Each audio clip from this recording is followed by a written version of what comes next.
एक ऐसा नौजवान अभी रमजान के बाद इंतकाल किया गए, जिनके दोनों किडनी खराब हो गए, जिनके गुर्दे सड़ गए, जिनके फेफड़े खराब हो गए। शराब पीते पीते मैं आपसे कहना चाहूंगा, शराब पीने वालों मौलाना की तकरीर नहीं सुनकर छोड़ते हो।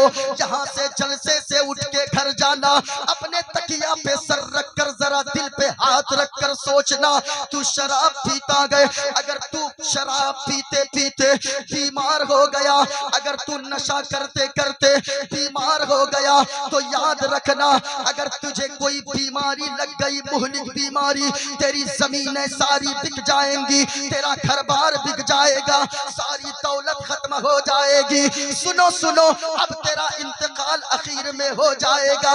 याद रखना, जब तू दुनिया से चला जाएगा, तेरे बच्चों का क्या होगा, तेरी बीवी की इज्जत पे लोग कीचड़ उछालेंगे, तेरी माँ का क्या होगा, तेरे बाप का क्या होगा। तुम्हें तो माँ बाप के बुढ़ापे के असाए तीरी बननी थी, बुढ़ापे के लाठी बननी थी, लेकिन तू शराब पीकर दुनिया से चला गया, तो उनका आगे क्या होगा। जरा ख्याल करो, ईद के दिन, एक दिन साल में ईद का दिन आता गए, तू अगर दिल्ली में रहता गए, तू मुंबई में रहता गए, तू हरियाणा में रहता गए, नौजवान अब ईद का दिन आता गए, उन मजदूरों से पूछिए, जो मजदूर रौनक भाई जो बाहर रहते गए, वो ईद का दिन जब आता गए बैठ कर रोने लगता गए, कलेजा फट जाता गए कि ए मौला, ए पाक परवरदिगार आलम, ए खालिक कायनात, ए रब्बे काबा, तूने मुझे मजबूर बनाया है, इसलिए ईद जैसे मुबारक दिन में मैं यहाँ दिल्ली में बैठा हूँ। सारे लोगों के बच्चे अपने बाप की उंगलियों को पकड़कर ईदगाह की तरफ जाते होंगे। अब बताओ कि तेरे दिल में ये ख्याल आता है, बार बार ये बातें चुभती गए, काश मैं घर में होता, काश मैं घर में होता, ईद जैसे मुबारक दिन में पता नहीं मेरा बेटा किसके साथ ईदगाह जा रहा होगा, ईदगाह गया होगा कि नहीं होगा। अब ये बताओ, एक दिन जब ईद के दिन बाहर रहते हो, घर में नहीं रहते हो, इतनी बच्चों की फिक्र होती है, बीवी की फिक्र होती है, माँ बाप की फिक्र होती है, ये तो साल में एक दिन है, और अगर पूरी जिंदगी के लिए, हमेशा के लिए तू दुनिया से चला गया, तो फिर तेरे बच्चों का क्या होगा, तेरी बीवी का क्या होगा। याद रखना, ये जमाने वाले बड़े बेवफा गए, इस दुनिया से वफा की उम्मीद मत रखो, इस दुनिया में कोई वफा नहीं करता गए, वो शायद गिने चुने लोग होते गए जो रिश्ते निभाते गए, मोहब्बत को निभाते गए।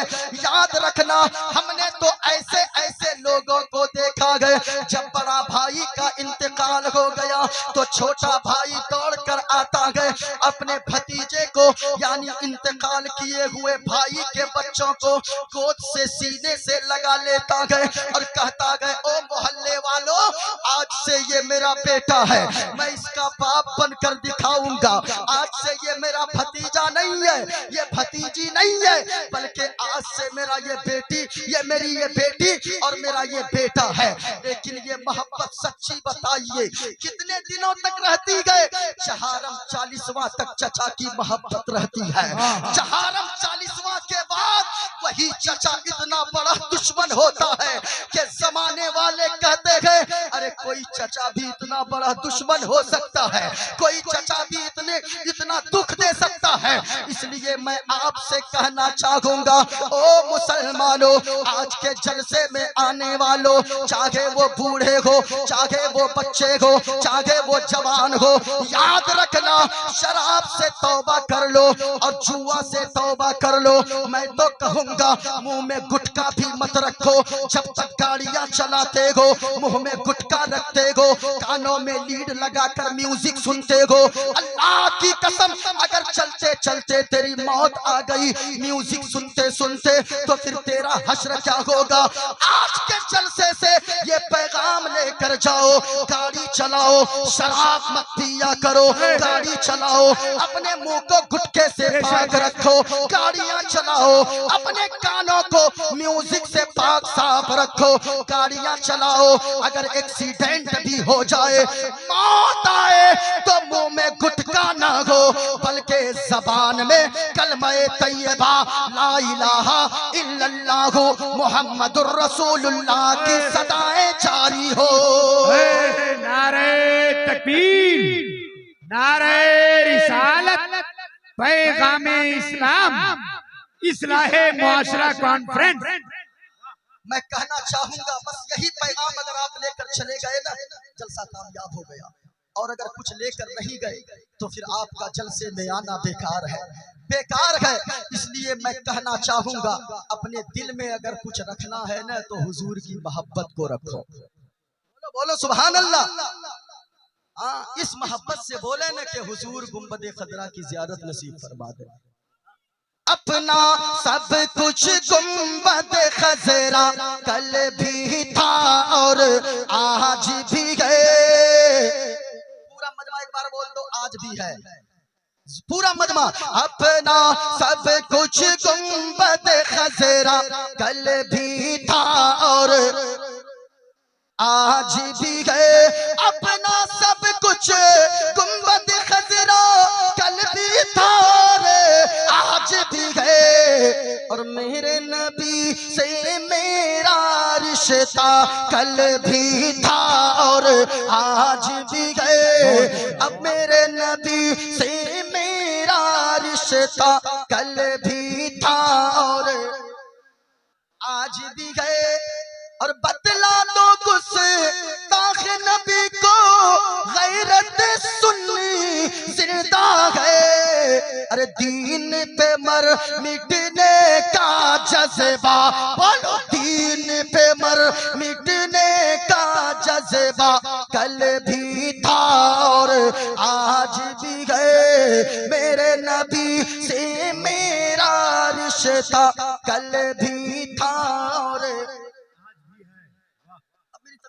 ना जाए। सुनिएगा क्या कहा दहरिया ने कहा, 3 प्रश्न किया। पहला प्रश्न यह किया कि लोगों ये बताओ मुसलमानों अल्लाह है, अल्लाह इस वक्त क्या कर रहा है। दूसरा प्रश्न यह किया अल्लाह है, अल्लाह देखता किधर है। तीसरा प्रश्न यह किया, जरा गौर से सुनना, का तीसरा प्रश्न यह किया अल्लाह है, अल्लाह से पहले क्या है। अब मुसलमान परेशान है।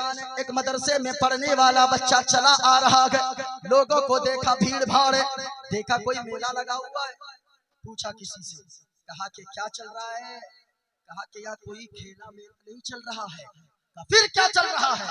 कहा कि यार 3 दहरिया आया है, 3 प्रश्न किया है और मुसलमानों के पसीने उड़ा दिया है, कि मुझे भी जाने दें। कहा कि बच्चा तेरे बस की बात नहीं है। अब बच्चों की आदत होती है जगह जब मिले तो अंदर अंदर अंदर अंदर घुस घुस के आगे पहुंच जाते हैं। अरे बोलिए ना भाई, पहुंचते हैं कि नहीं। अब वो बच्चा भी धीरे धीरे धीरे धीरे धीरे धीरे आगे पहुंच गया।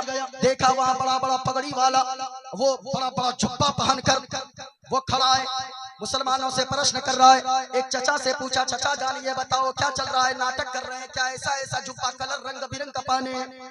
कहा कि भतीजे यहाँ नाटक नहीं चल रहा है, यहाँ ये लोग प्रश्न कर रहे हैं, हमको जवाब देना, और शर्त ये है अगर प्रश्न का उत्तर दे दिए तो ये हमारे मजहब इस्लाम को कबूल कर लेंगे, और अगर नहीं दिए तो हम लोगों को इनका मजहब कबूल करना होगा। और हम मर सकते हैं, जान दे सकते हैं, लेकिन हुजूर का दिया हुआ दीन नहीं दे सकते हैं। जब कहा ना इतना, कहा कि सुनो, बच्चा कहा कि मैं जवाब दूंगा। कहा तू उत्तर देगा। कहा मैं उत्तर दूंगा। कहा कि तू देगा। कहा कि हाँ मैं दूंगा। कहा कि बोल पहला प्रश्न क्या है। कहा कि बच्चा मेरा पहला प्रश्न ये है अल्लाह है तो अल्लाह इस वक्त क्या कर रहा है।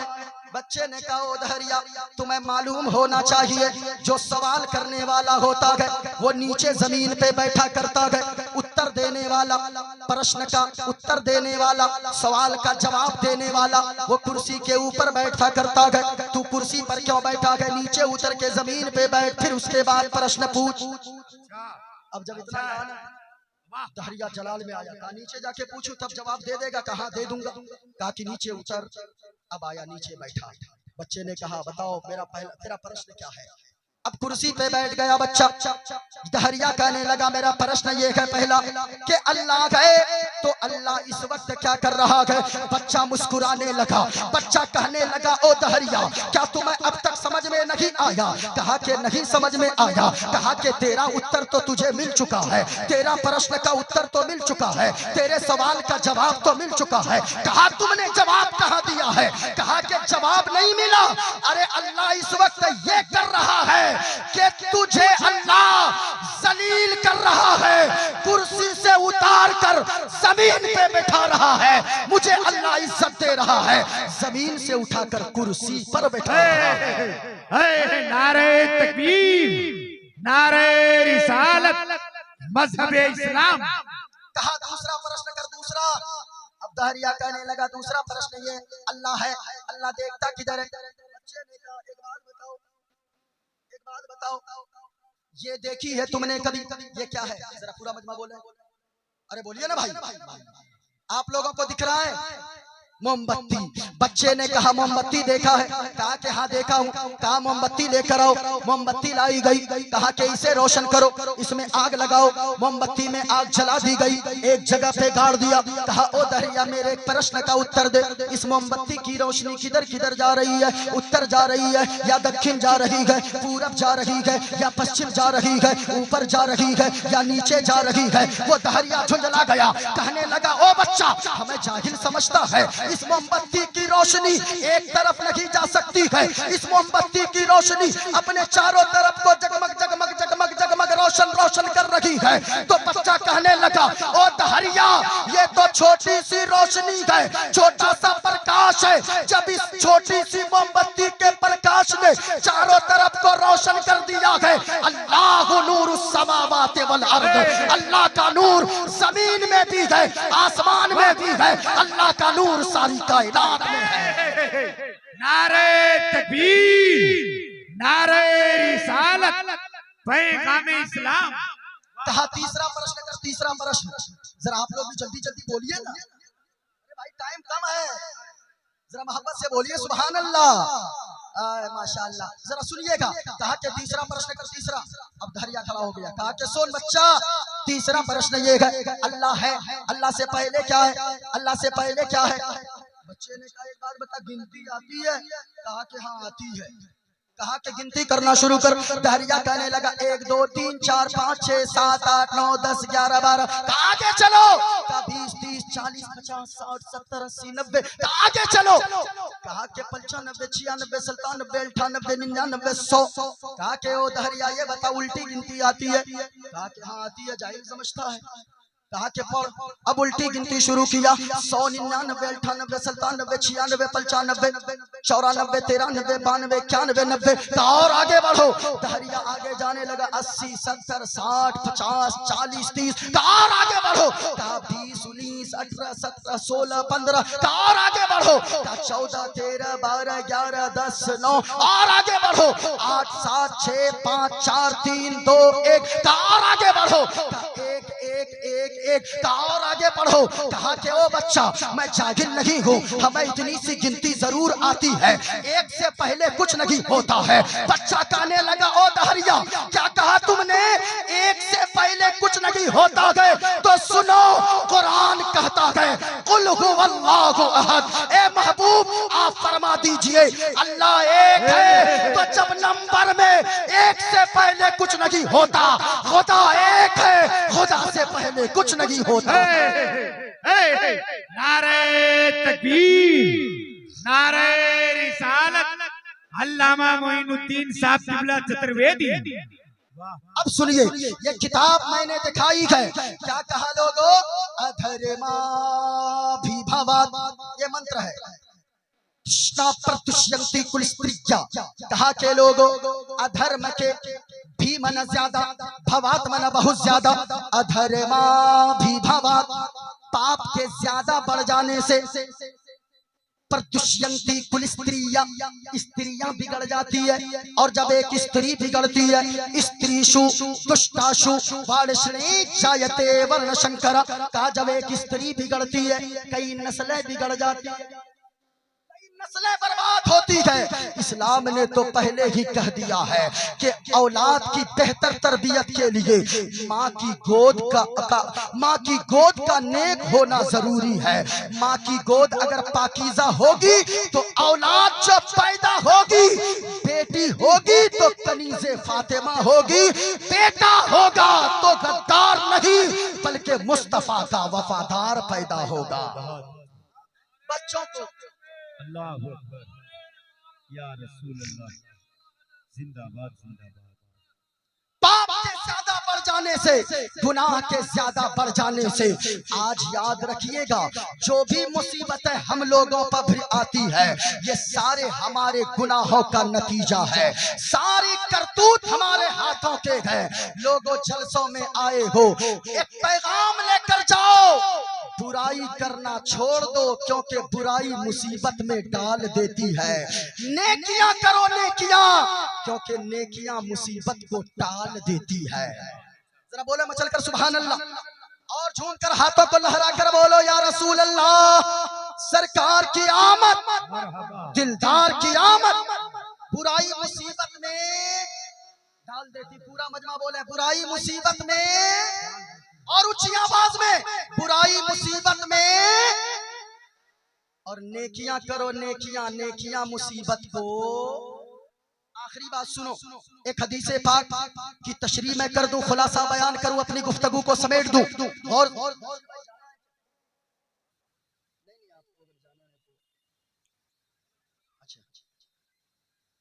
हाँ, ये जितने लोग बैठे हैं ना, ये ट्रेन क्या मुस्तफा के दीवाने अपनी जान भी दे सकते हैं।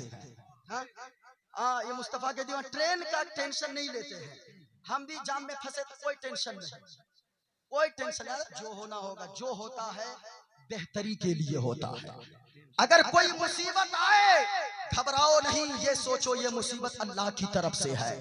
हाँ, क्यों? इसलिए कि एक माँ जो अपने बच्चे से प्यार करती है, वो माँ अपने बच्चों को मुसीबत में नहीं देख सकती, तो वो रब्बे काबा जो अपने बंदों से 70 माओं से ज्यादा प्यार फरमाने वाला है, वो अपने बंदों के लिए कभी भी मुसीबत में नहीं देख सकता है।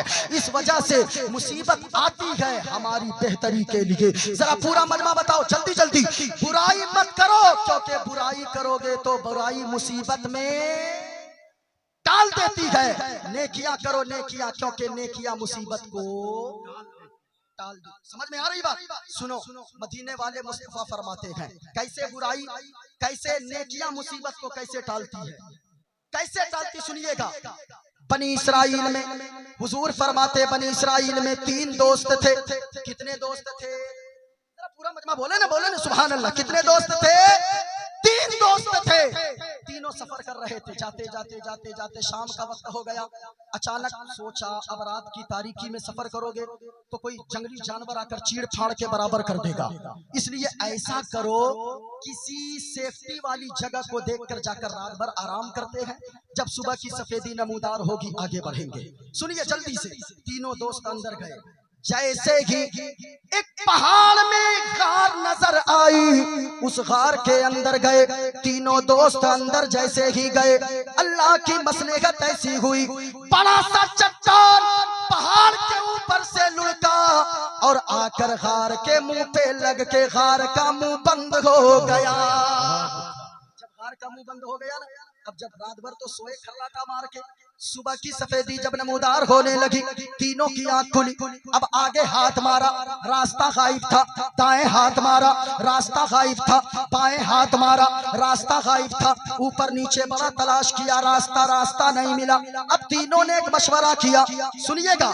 अब तीनों ने मशवरा किया, लोगों हम लोगों को यहाँ से कोई चीज नहीं बचा सकती है, अगर बचा सकती है तो जो नेकियां किए गो उसी नेकियों का वसीला देकर अल्लाह की बारगाह में दुआ मांगो।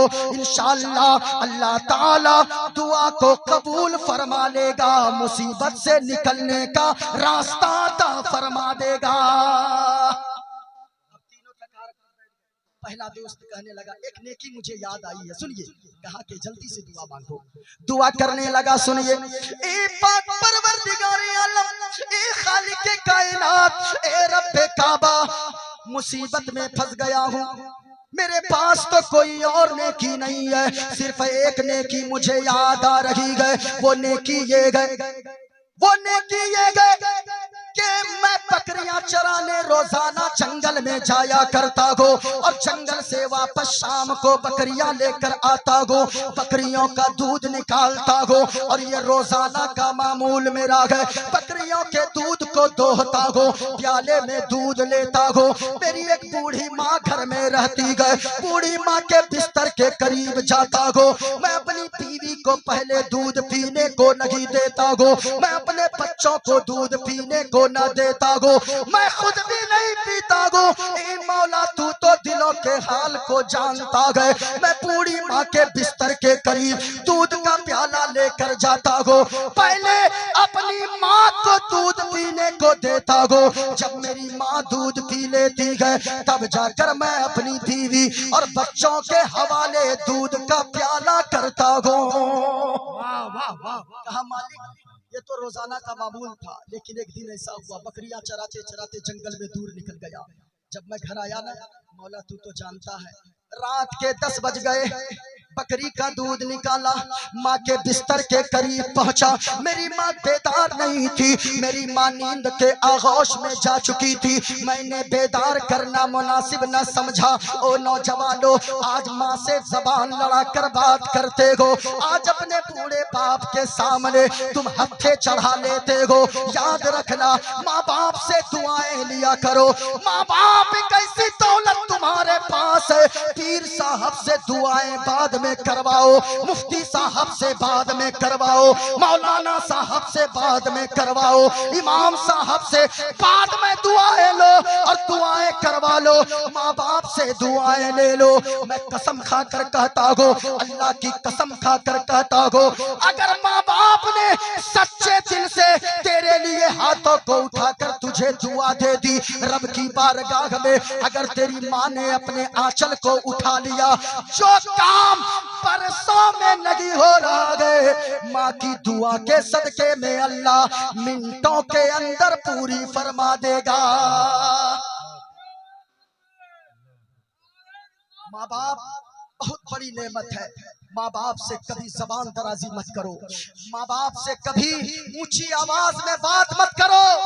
हाँ, ये चीजें मदरसे में भी सिखाई जाती है कि माँ बाप से उफ उफ तक न कहो, कभी नहीं। सुनिएगा, अब कहने लगा, मौला मेरी माँ नींद के आगोश में जा चुकी थी, मैंने बेदार करना मुनासिब न समझा। मैंने सोचा अगर मेरी माँ बेदार हो गई, कहीं नींद में खलल ना वाक़ हो जाए, कहीं मेरी माँ को परेशानी ना हो जाए। ए मौला, मैं दूध का प्याला लेकर खड़ा रहा। रात के 12 बज गए, मेरी माँ सोती रही। रात के 1 बज गए, मेरी माँ सोती रही। मेरी बीवी आ गई, कहने लगी, ए मेरे सरताज, अरे बच्चे भूख की वजह से बिलक रहे गए, कम से कम इन्हें दूध पीने को दे दे। वो मैंने कहा, ए मौला, मैंने कहा कि ए बीवी, बच्चे चाहे भूखे मर जाएं, तू भूखी सो जा, मैं भी नहीं खाऊंगा, मैं भी दूध नहीं पीऊंगा जब तक के मेरी माँ बेदार होकर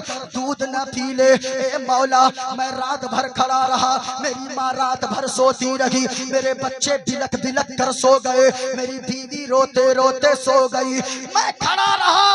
मौला, मेरी माँ सोती रही और मेरी माँ उस वक्त बेदार हुई जबकि सुबह की सफेदी नमूदार हुई। मालिक, मैं खड़ा रहा, मेरी माँ आई। मेरी माँ जब बेदार हुई, कहने लगी, बेटा सुबह हो गई, कब से खड़ा है मेरा लाल? माँ, रात के 10 बजे से खड़ा हूँ। बेटा सोया नहीं? नहीं माँ। खाया तुमने? नहीं माँ। बच्चे? नहीं माँ। बीवी तेरी? नहीं माँ।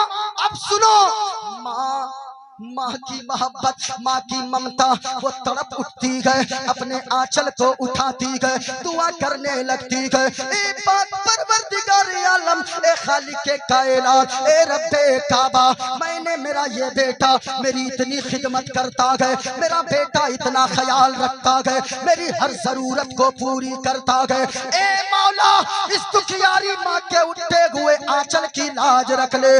मौला, मैंने जो नमाजें पढ़ी गए, जो रोजे रखे गए, जो सदका व खैरात किए गए, ए मौला इसके बदले में हमें कुछ ना देना, लेकिन मेरी छोटी सी दुआ को मेरे बेटे के हक में कबूल फरमा लेना।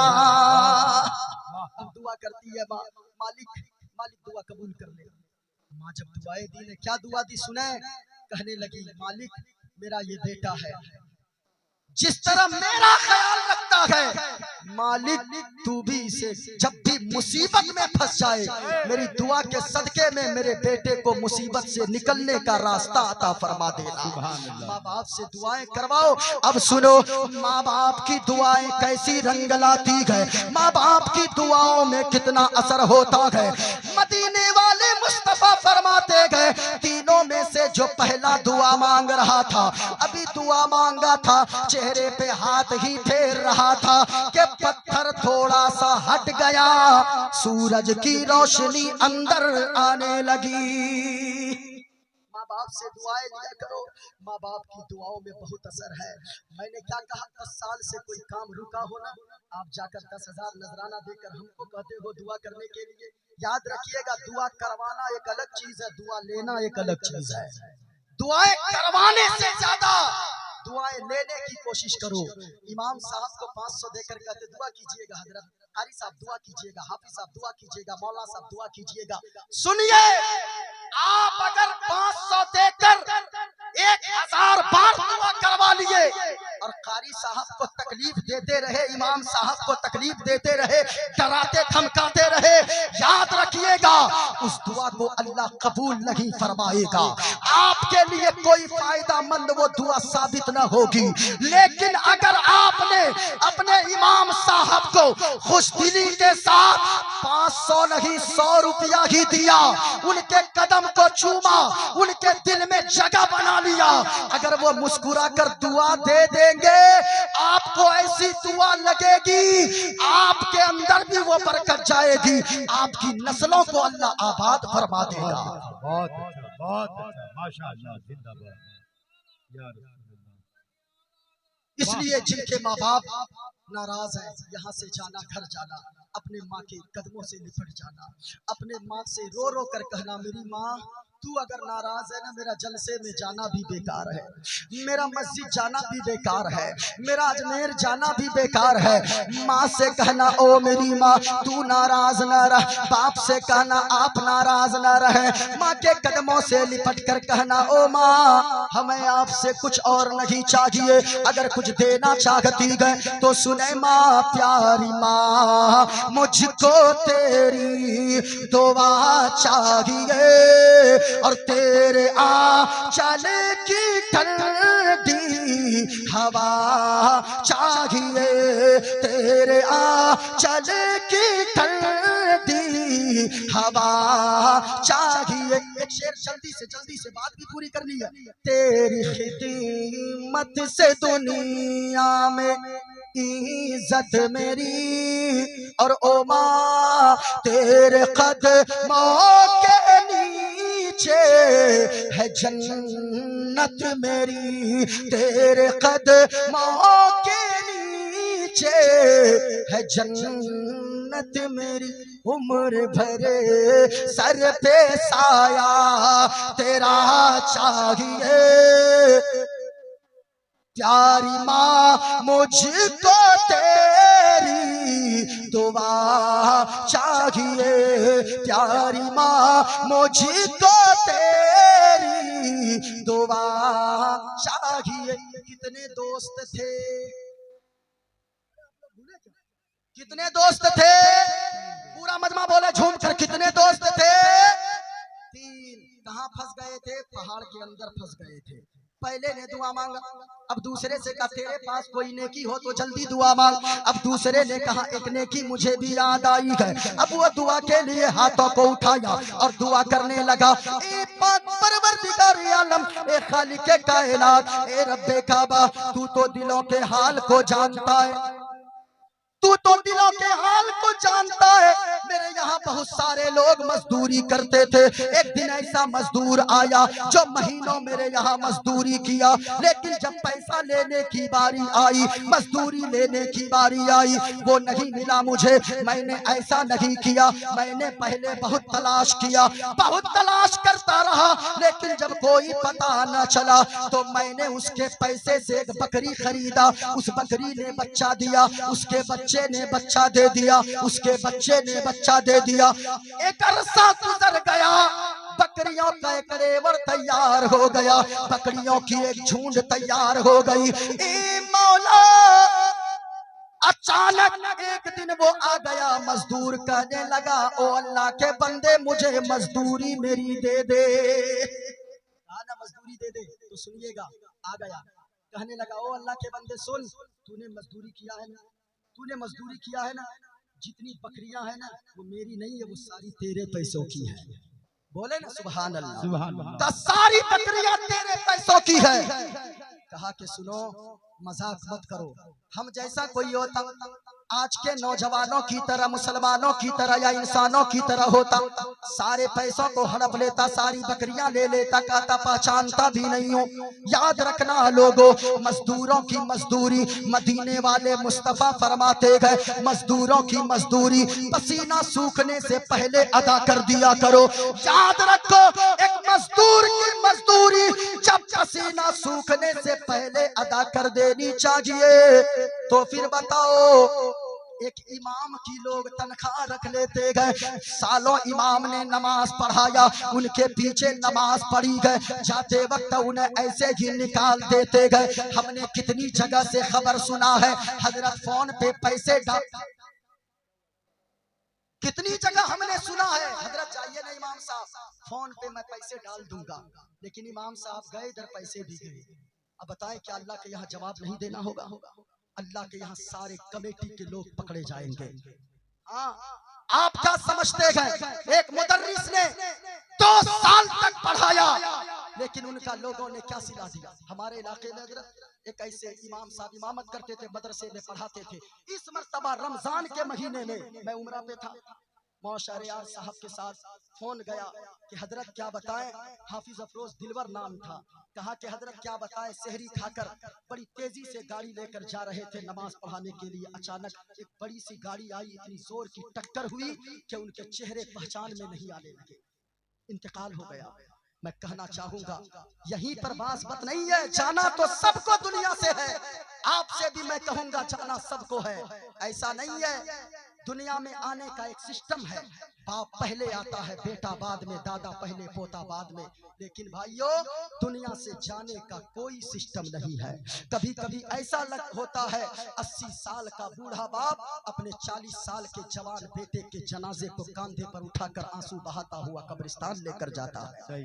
जाना सबको है, लेकिन 4 बेटियां हैं रौनक भाई उनके पास, लेकिन बताइए 4 बेटियां थी, किसी की आंख में पानी नहीं कि कोई आकर कह देता कि इनके बच्चियों के लिए मैं इंतजाम करूंगा। ऐसा कौम ने क्यों नहीं किया? आप फिर कहते हैं ये मौलवी मेहनत नहीं करता, ये इमाम मेहनत नहीं करता। अल्लाह की कसम सारी चीजों का हिसाब देना होगा। मुस्तफा फरमाते हैं अगर कोई रास्ता चलते चलते किसी की दीवार को नाखून से खुरच दिया, इस नाखून में जो मिट्टी आएगी थोड़ी सी, उस मिट्टी के बारे में भी अल्लाह कयामत के दिन पूछेगा। किसी की दीवार को खुरचो तो अल्लाह पूछेगा, किसी के दिल को काट कर जख्म बना दो अपनी बातों से, अल्लाह नहीं पूछेगा। अल्लाह पूछेगा फमन यअमल मिस्काल ज़र्रतिन खैरन यरा व मन यअमल मिस्काल ज़र्रतिन शर्रन यरा। छोटी सी छोटी नेकी करोगे अल्लाह इसका भी बदला देगा, और छोटा सा छोटा बड़े से बड़ा गुनाह करोगे सबका बदला अल्लाह देगा। आप क्या चाहते हैं? नहीं देगा। 3 दोस्त थे, तीनों में से पहले ने कहा माँ की खिदमत करता था, दुआ मांगा पत्थर हट गया। दूसरे ने कहा मौला वो जो बकरी मांगने आया सब मैंने दे दिया, सारी बकरियां मजदूरी की वजह से, कहा कि थोड़ा और हटा। तीसरे ने कहा मेरे मौला मैं गुनाह करता था, लेकिन एक औरत की वजह से तेरा खौफ मेरे दिल में ऐसा समाया, मैंने गुनाह करना छोड़ दिया। मेरे मौला अगर मैं तेरी रजा के लिए ये काम मैंने छोड़ा था, गुनाह का और सच्चे दिल से तौबा किया था, पत्थर को हटा दे। मुस्तफा फरमाते गए पत्थर मुकम्मल हट गया, नेकी की की बरकत से पत्थर हट गया, तीनों दोस्त मुस्कुराते हुए बाहर निकल गए। माशाअल्लाह। दुआ दुआ, बुराई मत करो, बुराइयां मुसीबत में डाल देती है। नेकियां करो नेकियां, क्योंकि नेकियां मुसीबत को टाल देती है। इसलिए मैंने जितने मंत्र पढ़ा है, इस्लाम बहुत अच्छा मजहब, पढ़कर तो देखे सबसे अच्छा मजहब इस्लाम है। इस्लाम कितना खूबसूरत है, इसे समझने के लिए गरीब नवाज की सीरत को पढ़िए, इसे समझने के लिए गौसे आजम की जीवनी को पढ़िए, हुजूर की जीवनी को पढ़िए। सीरत पढ़ते जाएंगे हुजूर की, आपको इस्लाम समझ में आता चला जाएगा। इंसानियत की कद्र इस्लाम सिखाता है। हमारे हाथ पांव में जो नाखून है, अरे इंसान के हाथ पांव में नाखून और सर में जो बाल है, इस बाल को कटवा कर या नाखून को काट कर इस्लाम इजाजत नहीं देता कि तुम इसे नाले में बहा दो या इसे तुम ऐसे ही फेंक दो कचरे के ढेर में। नहीं, एहतराम इंसानियत है कि इनके बदन से कोई चीज अगर अलग भी हो जाए, उसे कचरे में मत फेंको, बल्कि उसे जमीन में दफन कर दो। ये इस्लाम है। जब कटे हुए नाखून का इस्लाम इतना एहतराम बताता है, तो जिंदों की कितनी कद्र बताता होगा। ये मजहब इस्लाम है। इस्लाम को समझिए। इस्लाम था, इस्लाम है। पूरा मजमा हाथों को उठाकर बोलो, इस्लाम था, इस्लाम है, इस्लाम। और बुलंद आवाज से इस्लाम के बेटो, इस्लाम था, इस्लाम है, इस्लाम। कुरान था, कुरान है, कुरान। इस्लाम की गर्दन पे हुसैन इब्ने अली का एहसान था, एहसान है, एहसान। पूरा मजमा पढ़ लो, अस्तगफिरुल्लाह रब्बी मिन कुल्ली ज़ंबिन व अतूबु इलैह। कलमा शरीफ पढ़े, ला इलाहा इल्लल्लाहु मुहम्मदुर रसूलुल्लाह सल्लल्लाहु अलैहि वसल्लम। बड़े भाई मुबारक हुसैन मुबारक साहब की मोहब्बतें हैं जो मैं आपके दरबार